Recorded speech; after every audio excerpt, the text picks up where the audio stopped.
Okay, सो आज हम लोग जो टॉपिक पढ़ने जा रहे हैं, इसमें हम लोग पढ़ने जा रहे हैं ओर्स के विषय में। किसके बारे में? ओर्स के बारे में। ओर्स क्या होते हैं? ये ओर्स वो होते हैं जिनमें बहुत हायर मात्रा में मेटल्स पाए जाते हैं, लेकिन उनके साथ कुछ अशुद्धियां भी जुड़ी होती हैं, कुछ इम्प्योरिटीज जुड़ी होती हैं, और उनमें से उनको हम एक्सट्रैक्ट कैसे करते हैं, उनको प्योरेस्ट फॉर्म में कैसे लाते हैं, इसी पर ये पैराग्राफ। और ये सिर्फ एनसीईआरटी का एक पैराग्राफ नहीं है, देखा जाए तो कॉम्पिटिशन्स में भी इसका बड़ा वेटेज है, बहुत ज्यादा। टेट, सुपर टेट, आपके नीट, आपके सीएचएस के एग्जाम, मतलब तमाम, यहाँ तक कि आप ये जो आप एनटीएससी का एग्जाम देते हैं, इवन बोर्ड के एग्जाम में ये टॉपिक का बहुत वेटेज है, मतलब बैंकिंग एग्जाम हर जगह। तो इसको एक आप क्लास 10 लेवल 12 के हिसाब से कैलकुलेट नहीं कर सकते, ये समझिए बहुत यूजफुल। अब आपका इसमें देखिए क्या है, पहला कह रहा है कि कंसंट्रेशन ऑफ कोर, यानी कि उस कोर का कंसंट्रेशन कैसा है, मतलब भाई मात्रा कैसी है। इसमें क्या हो सकता है, इसमें मेटल्स कुछ ऐसे उस कोर के अंदर पाए जा सकते हैं जो बहुत हाईली रिएक्टिव हो। कैसे हो? Highly reactive. हाईली रिएक्टिव का मतलब कि उनके पास जाओ और वो तुरंत एक्ट करें। कुछ ऐसे मेटल्स होते हैं जो किसी दूसरे मेटल या नॉन मेटल को देखते ही इमीडिएट उनसे रिएक्शन करते हैं, उन्हें हम हाईली रिएक्टिव मेटल्स कहते हैं। क्या कहते हैं?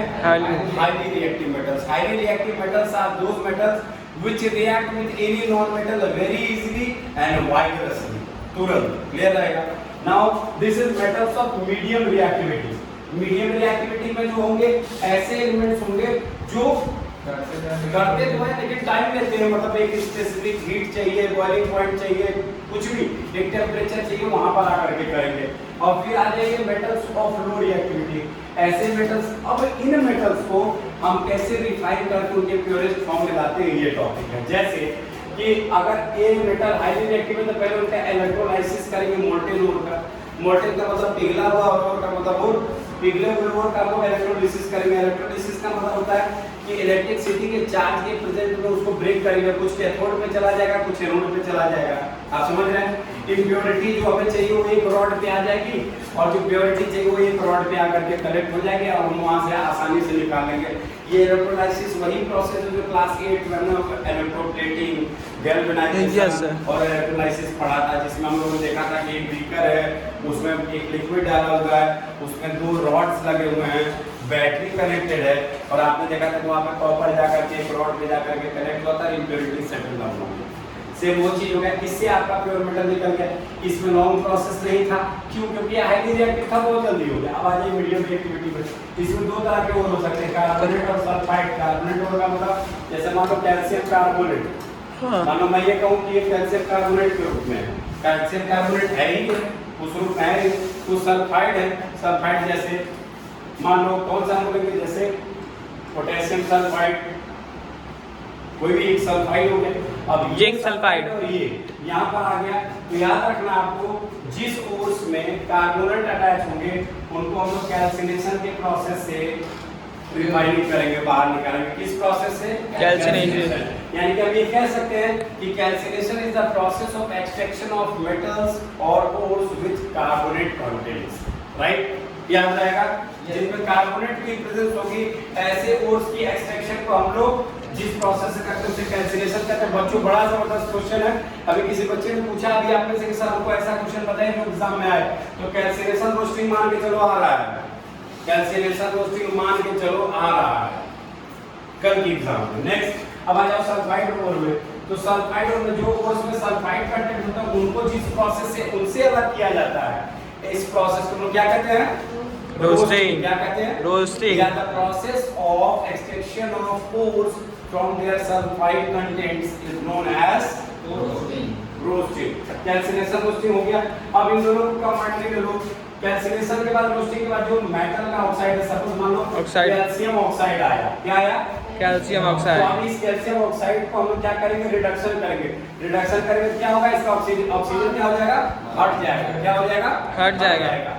और इस प्रोसेस के जरिए हम लोग इसमें से ऑक्सीजन को अलग करके प्योर कैल्शियम प्राप्त करेंगे। समझ में आया बात? Yes, समझ में आया? यानी कि मीडियम रिएक्टिविटी में सबसे पहले देख लेंगे कौन सा है, कार्बोनेट ओर है तो कैल्सिनेशन से, सल्फाइड ओर है तो रोस्टिंग से। इस प्रोसेस को करने के बाद कार्बोनेट से, जब मान लो ये कैल्शियम कार्बोनेट था और इसमें से अब आपने कार्बोनेट मतलब यहाँ पर आपने इसके कार्बोनेट को हटा दिया कैल्सिनेशन के जरिए, तो ये जो कैल्शियम है इमीडिएटली ऑक्सीजन से रिएक्ट करके कैल्शियम ऑक्साइड बन जाएगा, क्योंकि ये हाईली रिएक्टिव हो गया है। ऑक्सीजन से बहुत तेजी से मेटल रिएक्ट करता है। अब इस मेटल ऑक्साइड को हम फिर क्या करेंगे, रिडक्शन करेंगे। क्या करेंगे, रिडक्शन, क्या करेंगे, रिडक्शन, करेंगे, रिडक्शन करेंगे। रिडक्शन के जरिए क्या होगा, मेटल अपने ऑक्साइड से अलग होकर के अपने प्योर फॉर्म में आ जाएगा। दो कैटेगरी हुआ, clear? Yes, sir. Now last में आ जाइए आप। फिर लास्ट में देखिए, ये आपका मेटल्स ऑफ लो रिएक्टिविटी, एकदम सुस्त से, आप जैसे प्यारे से सुस्त बच्चे की तरह बैठे हुए क्लास में, इनके और सल्फाइड और होंगे। अब आपके दिमाग में होगा सर सल्फाइड और यहाँ भी है और यहाँ भी है, तो हाँ, मीडियम रिएक्टिविटी में कुछ ऐसे ओर्स होते हैं जो लो में भी पाए जाते हैं और मीडियम में भी पाए जाते हैं। तो ऐसे में ये प्रोसेस ये भी रिपीट करेगा, ये भी रोस्टिंग करेगा, मेटल बनेगा, बाद में हम रिफाइन करके इसको निकाल लेंगे। ठीक है, ये आपको याद रहेगा, इसमें कोई एक्स्ट्रा चीज नहीं। अब देखिए, तो फिर वहाँ ऑक्सीडेशन नहीं होगा? कहाँ, वहीं फिर देखो अब एक चीज बता दे, जो लेस रिएक्टिव है तो ऑक्साइड नहीं बनता। आपने कभी सुना गोल्ड ऑक्साइड, सिल्वर ऑक्साइड? होता ही नहीं है। अब उसी के लिए मैं यहाँ आ गया। अब देखो क्या है, यहाँ पर आ जाइए, जिनको इलेक्ट्रोलिसिस के द्वारा किया जा सकता है अलग, उनका लिस्ट आप याद रख लीजिए। पोटेशियम से लेकर के एल्युमिनियम तक, यहाँ पे potassium, sodium, calcium, magnesium, aluminium, ये वो 5 मेटल्स हैं जिनका इलेक्ट्रोलिसिस के जरिए हम लोग अलग कर सकते हैं। यानी कुल मिला के हम इसको इतने दूर को देख करके ये बड़े आसानी से कह सकते हैं कि भाइयों, ये वाला जो हिस्सा हमारा है, ये वाला हिस्सा हमारा जो है, ये बहुत जो है हाईली रिएक्टिव है। अब ये हमने टेबल के अकॉर्डिंग पढ़ा कि जो हाईली रिएक्टिव मेटल्स होते हैं वो 100% इलेक्ट्रोलिसिस के जरिए उनका क्या हो जाता है, कोर्स का एक्सट्रैक्शन हो जाता है। दूसरा, अब आ जाइए मीडियम वाले।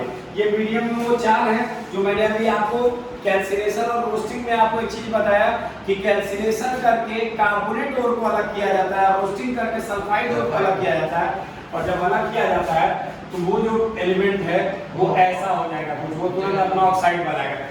अब इस ऑक्सीजन को इससे अलग करना है तो इसमें कार्बन को यूज करो, ZnO + C बनेगा आपका Zn + CO, खत्म।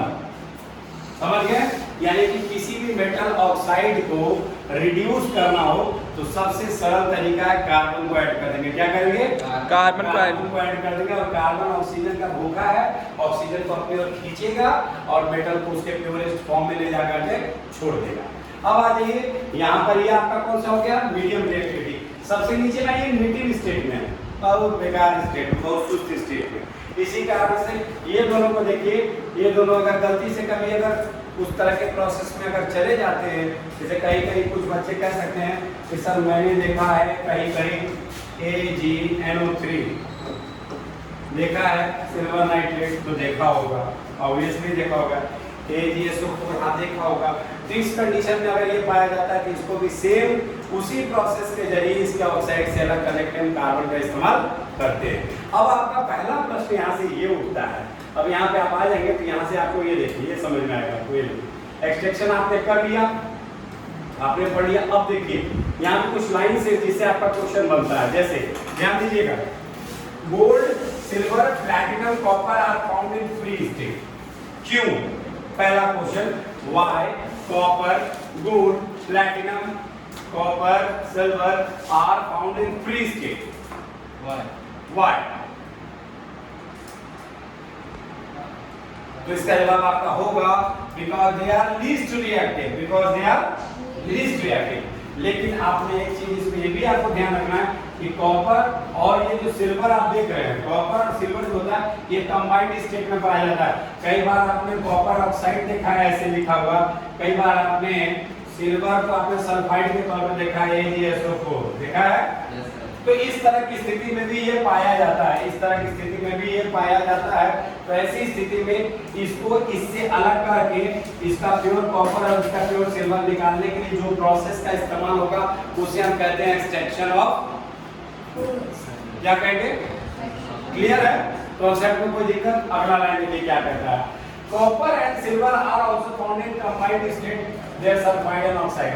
चलिए, the metal at the top of the activity series ethereum, ये जो है अगर आपसे क्वेश्चन ऐसे पूछे which metals are top in the reactivity series, तो आपको याद रखना पड़ेगा पोटेशियम से शुरू करके और यहाँ एल्युमिनियम तक आकर के बताएंगे कि this 5 elements are in the top. Next, दूसरा so reactive that they never found in nature as free elements। जाहिर सी बात है इतने रिएक्टिव हैं, हम बहुत ज्यादा रिएक्टिव होंगे तो हमारा किसी ना किसी से हमेशा झगड़ा होगा, हम कभी फ्री हो ही नहीं सकते। तो हम कहेंगे कि जो मेटल्स बहुत हाईली रिएक्टिव होते हैं वो कभी फ्री स्टेट में पाए नहीं जाते हैं, पाए नहीं जाते, कतई नहीं।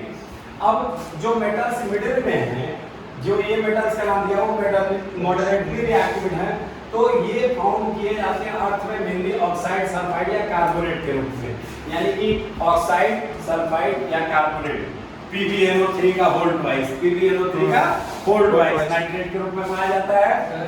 ठीक, हाँ पूछिए। जिसमें ऑक्सीजन रहता है वो जल्दी रिएक्टिव, जिसमें ऑक्सीजन का जल्दी रिएक्टिव, ये ऑक्सीजन से रिएक्टिव होता है कि ऑक्सीजन से? भाई देखिए ऐसा है कि हम जैसे कोई भी मेटल है तो मतलब जैसे हम उत्सुक हैं अपनी एक आयनिक बॉन्ड बनाने के लिए, मेटल हमेशा चाहता है कि जो मेरा एक्स्ट्रा इलेक्ट्रॉन्स है वो हम किसी नॉन मेटल को दे करके एक स्टेबल कंपाउंड बनाएं। और सबको पता है कि ऑक्सीजन जो होता है वो नेचर में थोड़ा वाइब्रस नेचर का है, चीज़ों को बहुत जल्दी अपने साथ आकर्षित करता है। तो जब मेटल्स बाहर खुले स्टेट में आते हैं तो सबसे पहले उनके सामने एबंडेंट सोर्स कौन है आपके पास? ऑक्सीजन। वो ऑक्सीजन से आकर के वहाँ पे अटैच होना उसको लाजमी है, मतलब ऑक्सीडाइज होगा। कोई भी चीज़ जल्दी ऑक्सीडाइज होती है, जो चीज़ जल्दी ऑक्सीडाइज नहीं होती उनमें से किसी एक चीज़ का नाम बताइए जिसको ऑक्सीडेशन नहीं होता है। एग्जाम्पल आप बोलेंगे स्टेनलेस स्टील, कभी उस पर रस्टिंग या कोरोजन नहीं होता है, तो कहाँ मेटल ही होता है, वो तो एलॉय है, कहीं मेटल का मिक्स है जी। हाँ एल्युमिनियम और आयरन का। हाँ वो कौन सा है कि मतलब इसमें किसी भी तरह से वाटर का रिएक्शन नहीं होता है, लेकिन सिर्फ एक चीज एक स्टेट में होता है, वो भाप के स्टेट में, वो एल्युमिनियम। न उसको गर्म पानी से दिक्कत है, उसको ठंडे पानी से दिक्कत है।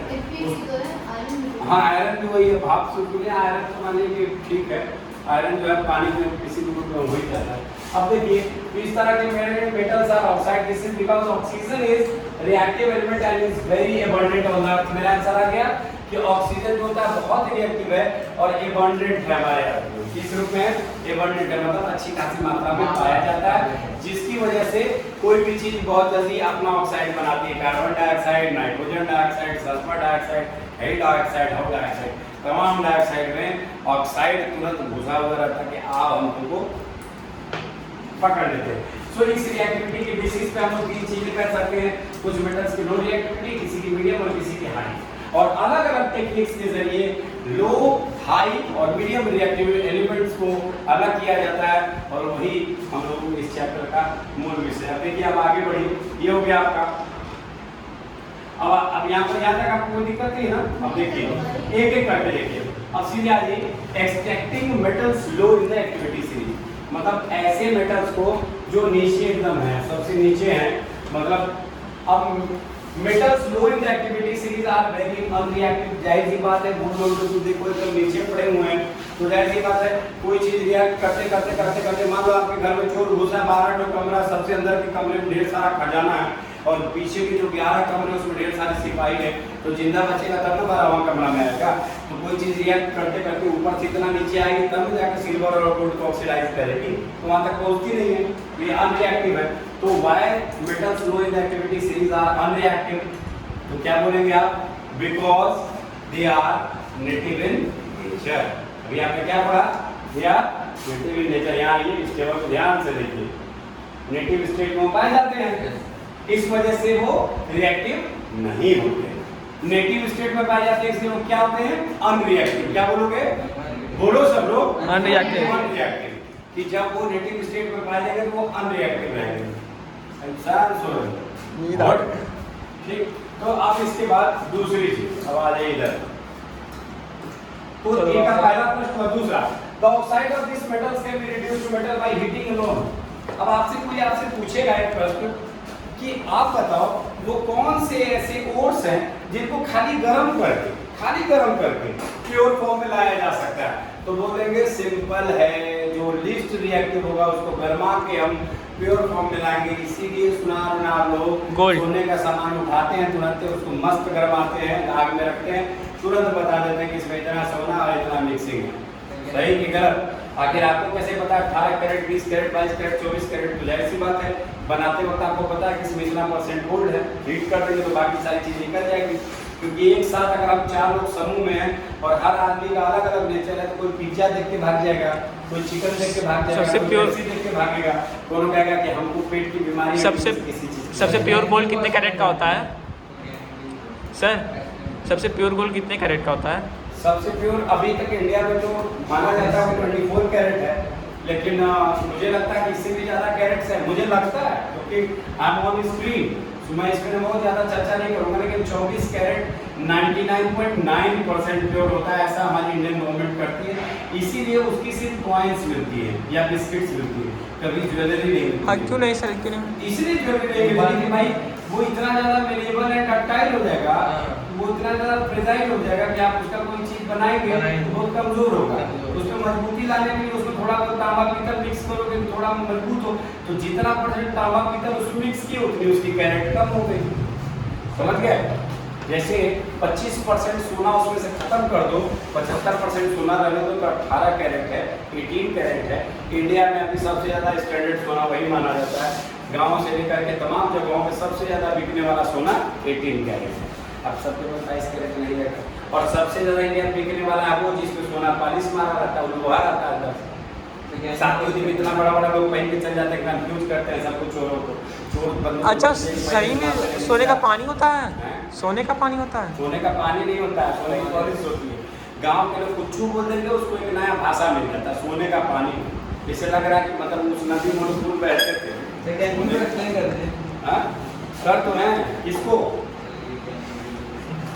अरे वो इम्प्योरिटीज तो है भाई, गैंग उसको कहते हैं, एक तरह से गैंग जैसे होता है। गैंग में आप लोग कूड़ा कबाड़ी भर के रखते हो ना, अच्छे लोगों का तो गैंग बनाते नहीं हो, नहीं इस प्रकार से ये सब भी मेटल वेटल अपना जो गैंग बनाता है, तो ढेर सारा रॉक मिट्टी, अब मिट्टी के नीचे पाया तो मिट्टी के नीचे कहाँ से साफ होगा? अब भाई अभी आपको उठा करके किसी का रही फेंक के हम कहेंगे आपको मिट्टी नहीं लगी, ऐसा हो सकता है? नहीं लगा। आप सीधे कहेंगे सर हमको आपने ऐसी जगह उठा के फेंक दिया, वहाँ ढेर सारा मिट्टी था, हमारे बदन में लग गया। तो ये मेटल जब धरती के अंदर रहेंगे तो इनके भी साथ ढेर सारी रॉक मटेरियल, सॉइल मटेरियल सब अटैच होगी, ऐसी चीज़ों को हम लोग कहेंगे। अब आ जाओ इधर, आ जाओ प्लीज।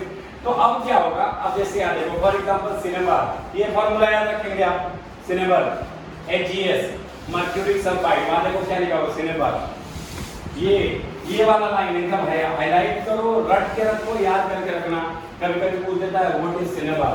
अच्छा HgS होता है। तो आप बोलोगे it is the ore of mercury, क्या बोलोगे? ओर ऑफ मरकरी, क्या बोलोगे? Ore of mercury, ore of mercury, mercury का एक ओर है, ठीक है? क्या बोलोगे? मरकरी का एक ओर है। जैसे यूं समझ लो, देसी भाषा में कहोगे तो मरकरी का ये प्रारूप है, उसकी एक औलाद है, उसके ही कोई अंश। प्योर फॉर्म में है, ये प्योर फॉर्म में होगा भाई, प्योर फॉर्म में दूंगा। अब चलो, when it is heated in air it is first converted to mercuric oxide, चूंकि वो सल्फाइड है, सल्फाइड को जब गरमाएंगे तो ऑक्साइड बनेगा। सल्फाइड को हमने गर्म किया तो क्या बना? ऑक्साइड। कभी साइंस की क्लास में किसी को सोते देखा है? नहीं। उसको देख लो, ये देखो, ये साइंस की क्लास में सोता है। क्या सत्यम भाई यही? हाँ चलिए आगे बढ़ते हैं। तो ऐसी स्थिति में ये सब ना ऐसे बच्चों की वजह से टीचर भरी जवानी में डिप्रेशन की दवा खाते हैं कि आखिर मैं बच्चों को कैसे पढ़ाऊं तो बच्चे मेरी क्लास में इंटरेस्ट लें। अभी तुरंत मुझे घर में बताओ फिल्म देख के आओ, शमशेरा की स्टोरी बताओ, तुरंत हाँ हाँ सब बताइए। शमशेरा पूछेंगे तुरंत बता दिए, कोई पिक्चर का नाम ये तुरंत बता दिए, मैच का हाल बताओ, अभी क्रिकेट को एक ऐसा बॉल था, ऐसा बॉल था, ऐसा मारा, ऐसा मारा, ऐसा मारा कि बॉलर, बॉल और बैट्समैन तीनों गायब हो गए। समझ रहे बात? कर्जा का बैट था, कर्जा का बॉल था, जो इसका था उसको देख के तीनों गायब। समझे? मैच में कभी ऐसा देखते हो किसी का क्रिकेट का बल्ला चुरा के लाया, उसके पापा को देख के बैट लेके भाग गया, तो वैसा ये करेक्टर। तो यहाँ पे आपने देखी ये रिएक्शन याद रखिएगा, सिलेबस था HgS, नाउ ये 3O2 यानी कि ऑक्सीजन से रिएक्ट कर चुका, इसको हमने गर्म किया, ये क्या बना? 2HgO plus 2SO2, 2HgO plus SO2, sulphur dioxide अलग हो गया। अब इस ऑक्साइड को हमको अलग करना, तो इसमें बता रहा है कि सिर्फ गर्म करेंगे अलग हो जाएगा, सिर्फ गर्म किया हमने और ये अलग हो गया।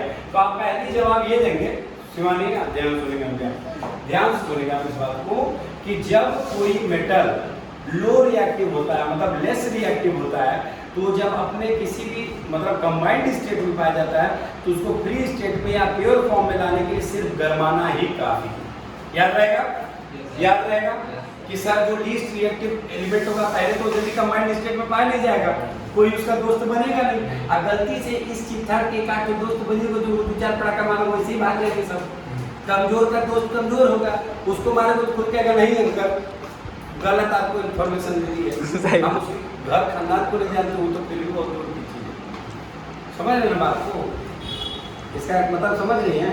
ये बेचारा कुछ दबे कुचले इंसान की तरह है जो आंधी में अपने घर से बाहर नहीं निकलता, तो उसका दोस्त कहाँ से होगा? और गलती से उसका कोई दोस्त बन गया तो उसको दोबारा कस के गरमाओगे वो अपने औकात पे आ जाएगा। आ गया? यस आया? आ गया एकदम। तो खाली इतना बोलना कि जो लीस्ट रिएक्टिव है उसको सिर्फ we will heat the particular ore in the presence of oxygen, and again it will be heated. When its oxide will be heated, it will converted into or separated into its purest form, and this will be the nature of this particular element. इसी तरह से copper is found in C2S in nature and can be obtained from its core just by heating. इसी प्रकार से आपने देखा होगा कि लीस्ट रिएक्टिव से एक पॉइंट ऊपर में था कॉपर, तो कॉपर भी ऑलमोस्ट लीस्ट रिएक्टिव ही होता है। इसी कारण से आपके घर में कॉपर के बर्तन का इस्तेमाल किया जाता है और लंबे समय तक वह जंग से दूर रहता है। सबसे लीस्ट रिएक्टिव सिल्वर होता है कि गोल्ड होता है? सबसे लीस्ट रिएक्टिव सिल्वर होता है कि सिल्वर? सिल्वर उससे भी लीस्ट रिएक्टिव गोल्ड होता है, इसीलिए गोल्ड जो होता है तो आप गोल्ड पहने तो गोल्ड जल्दी काला वाला नहीं होता गर्मी में, और सिल्वर चांदी का पायल काला हो जाता है, पसीना से रिएक्ट करता है, तो सबसे लीस्ट रिएक्टिव गोल्ड होता है। और अगर गोल्ड काला हो जाए तो जिस दुकान से जिस गोल्ड स्किन से उसको लिया है उसको खुद काला कर दो जा करके, हो सकता है कि वो सोना दिया ही नहीं, सोने की खाने क्या है। सही बात। समझ गए बात को? अब आ जाइए इसी तरह से कॉपर भी था, देखिए इसको भी पहले मस्त गर्म किया, फिर इसके ऑक्साइड को गर्म किया, ये याद आप रखेंगे। क्वेश्चन कैसा पूछा जा सकता है? अब आप हमारे से फिर इसका आइडिया लीजिए। क्वेश्चन इस प्रकार से पूछा जा सकता है कि आपसे कहा जा सकता है कि how will you separate the copper from its ore? By heating. तो आप बोलेंगे by heating in air we will separate from its ore, we will separate copper from its ore. और ये रिएक्शन तो भाई आपको याद रखना ही रखना पड़ेगा। दोनों रिएक्शन लिखेंगे कौन सा? इसमें जैसे दो करके है तो दोनों नहीं, लिखेंगे। कॉपर पूछा तो कॉपर लिखोगे, और अगर सिनेबात पूछा तो सिनेबात लिखोगे, कोई एक लिखोगे अगर कुछ नहीं पूछेगा तो।